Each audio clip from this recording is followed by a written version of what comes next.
बिस्मिल्लाहिर्रहमानिर्रहीम। Welcome back dear students. आज हम डिस्कस करेंगे कि आप बायोलॉजी के अंदर किस तरह 85 में से 85 मार्क्स ऑब्टेन कर सकते हैं। जी हाँ, ऐसा पॉसिबल है डियर स्टूडेंट्स, आप 85 में से 85 मार्क्स ले सकते हैं। स्टूडेंट्स बायो को मेमोराइज करते हुए कुछ प्रॉब्लम्स बताते हैं। वो प्रॉब्लम्स ये हैं कि सर हमें टॉपिक की समझ तो आती है, लेकिन घर जाके जब हम इसे मेमोराइज करते हैं, याद करते हैं, तो हमें याद होने के बाद ये भूलना शुरू हो जाता है, या नेक्स्ट डे जब हम सुनाते हैं, लिखते हैं या पेपर के अंदर लिखते हैं तो ये टॉपिक हमें भूल जाता है। हम ऐसा क्या करें कि ये टॉपिक अच्छे तरीके से हमें याद रहे। तो डियर स्टूडेंट्स, कुछ पॉइंट्स हैं, इन्हें आपने फोकस करना है। इसके बाद इंशाल्लाह आपको टॉपिक अच्छे तरीके से याद भी होगा और आप इसे लिख भी सकेंगे। फर्स्ट है, आपने टॉपिक को कंसेप्चुअली रीड करना है। कुछ स्टूडेंट्स क्या करते हैं, बुक ओपन करते हैं और उसकी लाइनों को रट्टा लगाना शुरू कर देते हैं। बार बार रट्टा लगाते हैं, बार बार रट्टा लगाते हैं और ये समझने की कोशिश ही नहीं करते कि टॉपिक के अंदर क्या लिखा हुआ है, ये स्टार्ट कहाँ से होता है, इसमें मेन पॉइंट्स कहाँ पर हैं और एंड कहाँ पर होता है। डियर स्टूडेंट्स, आपने बुक खोलने के बाद टॉपिक को थारोली रीड करना है, बड़े आराम आराम से तमाम लफ्ज़ों को समझ के। जब एक दफ़ा रीड करेंगे तो ये 30 से 40% आपको याद हो जाएगा। दूसरी दफ़ा फिर ऐसा करें, तीसरी दफ़ा फिर करें, 3 से 4 दफ़ा टॉपिक को आराम से पढ़ें, थारोली पढ़ें, इसके मेन पॉइंट्स देखें, आपको ये टॉपिक इंशाल्लाह याद हो जाएगा। आप एक शॉर्ट की प्रिपेयर कर लें या इसकी स्टोरी बना लें। शॉर्ट की कैसे आपने प्रिपेयर करनी है, हम प्लेन एरिया वाला टॉपिक देखते हैं। डियर स्टूडेंट्स, की शॉर्ट की हमने बनाई है पेन FSC, यानी PEN FSC। पी से मुराद है प्लेनेरिया और इसके अंदर प्रोटोनेफ्रीडिया पाया जाता है। ई से मुराद है एक्सक्रीटरी डक्ट और एन नेफ्रीडियोपोर, यानी प्लेनेरिया हमारे पास एक ऐसा फ्लैटवर्म है जिसके अंदर प्रोटोनेफ्रीडिया पाया जाता है। ये डक्ट्स के ऊपर मुश्तमिल सिस्टम है। इसकी ओपनिंग को प्रोटोनेफ्रीडियोपोर कहते हैं, जिसे ये वेस्ट बॉडी से बाहर निकालता है। एफ से मुराद इसमें फ्लेम सेल होते हैं। ये फ्लैटवर्म है और इसके सेल के अंदर सिंगल न्यूक्लियस है और इसमें सीलिया भी पाए जाते हैं। तो डियर स्टूडेंट्स, हमने इस शॉर्ट की से याद कैसे करना है कि जो प्लेनेरिया है ये फ्लैट वर्म है, इसके अंदर प्रोटोनेफ्रीडियम एक्सक्रीटरी सिस्टम है वो पाया जाता है। ये डक्ट्स के ऊपर मुश्तमिल सिस्टम है। इसकी ओपनिंग को नेफ्रीडियोपोर कहते हैं और इसके अंदर डियर स्टूडेंट सेल में एक ही न्यूक्लियस है। सील या फ्लेम सेल बनाते हैं। जब ये फ्लिकर करते हैं तो फिर वेस्ट इस नेफ्रीडियोपोर से बॉडी से बाहर जाता है। या अपनी जहन के अंदर ही इसकी एक स्टोरी क्रिएट कर लें। जैसे हमारा ये हैंड फ्लैट है, तो अपने ही जहन के अंदर इसे बना लें कि ये फ्लैटवर्म है, प्लेनेरिया है, इसमें डक्ट्स के ऊपर मुश्तमिल सिस्टम है जिसे हम प्रोटोनेफ्रीडियम कहते हैं। इसमें फ्लेम सेल हैं जो फ्लिकर करते हैं और फ्लिकर करने के बाद वेस्ट को ड्रेन करके नेफ्रीडियोपोर से ये बाहर निकाल देते हैं। तो अपने जहन के अंदर स्टोरी क्रिएट करने या शॉर्ट की बनाने के बाद आप इस टॉपिक को कंसेप्चुअली रीड या मेमोराइज कर सकते हैं। इस शॉर्ट की को क्रैम करें, इसे रट्टा लगाएं, इसे बार बार रिपीट करें ताकि आप शॉर्ट की मदद से किसी भी टॉपिक को अच्छे तरीके से याद कर सकें। उसके बाद डियर स्टूडेंट्स, टॉपिक को टीच करें अपने क्लास फेलोज को। एक को पढ़ाएं, दूसरे को पढ़ाएं, तीसरे को पढ़ाएं। जितने ज़्यादा स्टूडेंट्स को आप पढ़ाएंगे उतना डेप्थ के साथ पहले आप खुद पढ़ेंगे ताकि आपसे मिस्टेक ना हो सके।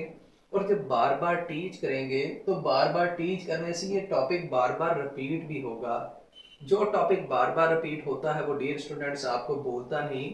इस तरह आप अपने टॉपिक्स को मेमोराइज करके अच्छे तरीके से पेपर में लिख सकते हैं।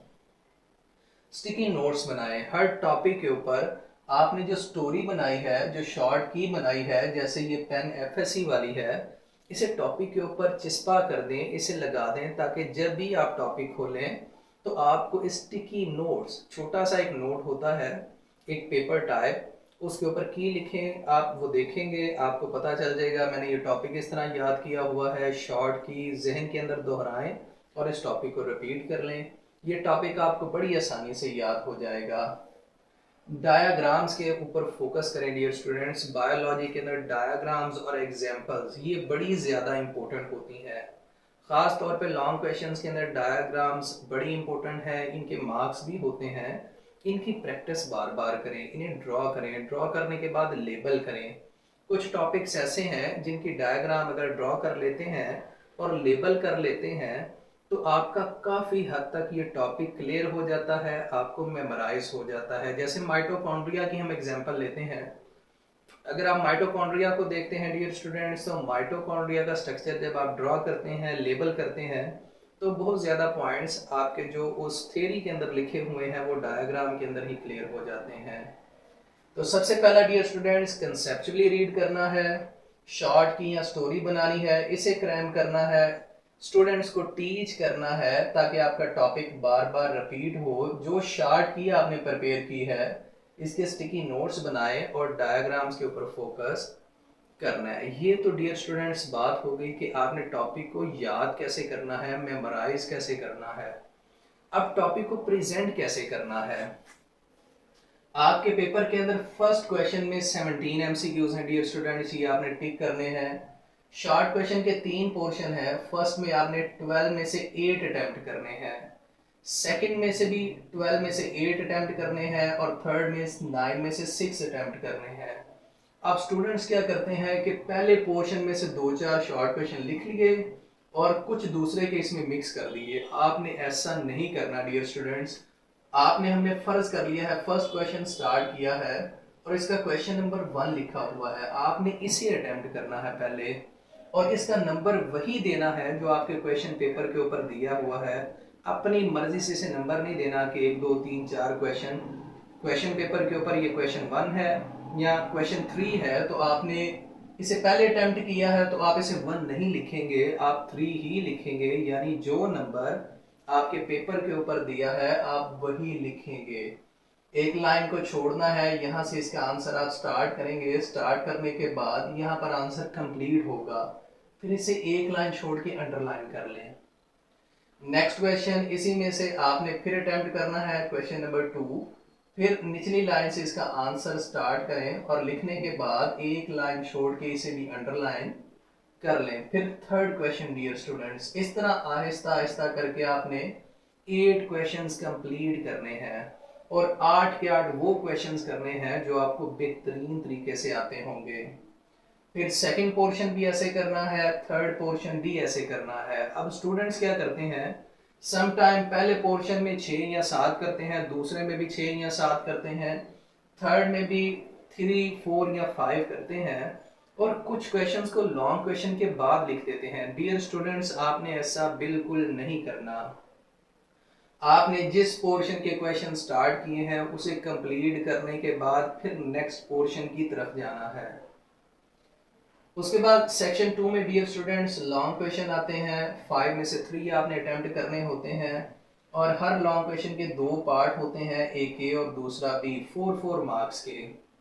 तो अगर लॉन्ग क्वेश्चन में डायग्राम है तो डायग्राम फ्रंट के ऊपर बनाएं, अच्छी सी खूबसूरत सी करके, अच्छा सा लेबल करके, उसके बाद उसकी थ्योरीज को लिखें। जब आप थ्योरी लिखते हैं और उसके मेन पॉइंट्स को हाईलाइट करते हैं या मार्कर से बोल्ड करते हैं तो जो चेकर होता है उसे देख के आपके पॉइंट्स थारोली, अगर वो टॉपिक को नहीं भी पढ़ता तो उसे पता चल जाएगा कि आपने डायग्राम के अंदर क्या एलेबोरेट किया है या आपने कौन कौन से पॉइंट्स को हाईलाइट किया है। तो जब आप चेकर को आसानी देते हैं वो आपको मार्क्स देगा। तो dear students long question complete करने के बाद बिलफर्ज आपने ए पार्ट किया है, इसके नीचे आप बी ही लिखेंगे। ऐसा नहीं करेंगे कि आपने ए पार्ट ए क्वेश्चन का लिखा है और बी पार्ट किसी और का लिख देंगे, ये भी गलत है। जो क्वेश्चन स्टार्ट करना है वही कंप्लीट करना है। तो डियर स्टूडेंट्स ये चंद पॉइंट्स है जिन्हें आपने फोकस करना है। आपकी प्रेजेंटेशन अच्छी होनी चाहिए, आपकी राइटिंग अच्छी होनी चाहिए, आपकी डायग्राम्स अच्छी होनी चाहिए, मार्जिन लाइंस लगी होनी चाहिए, जो की पॉइंट्स हैं वो हाईलाइटेड होने चाहिए। तो अगर डियर स्टूडेंट्स आप इन तमाम पॉइंट्स को फोकस करेंगे तो फिर इंशाल्लाह आप 85 में से 85 मार्क्स ऑब्टेन कर सकते हैं। और ये स्टूडेंट्स करते होते हैं जो मेहनत करते हैं, जो इन पॉइंट्स को फोकस करते हैं, वो ज़रूर 85 में से 85 मार्क्स ऑब्टेन करते हैं। तो डियर स्टूडेंट, स्टे ट्यून। अल्लाह ताला आपका और मेरा हामी और नासिर हो। अल्लाह हाफिज़।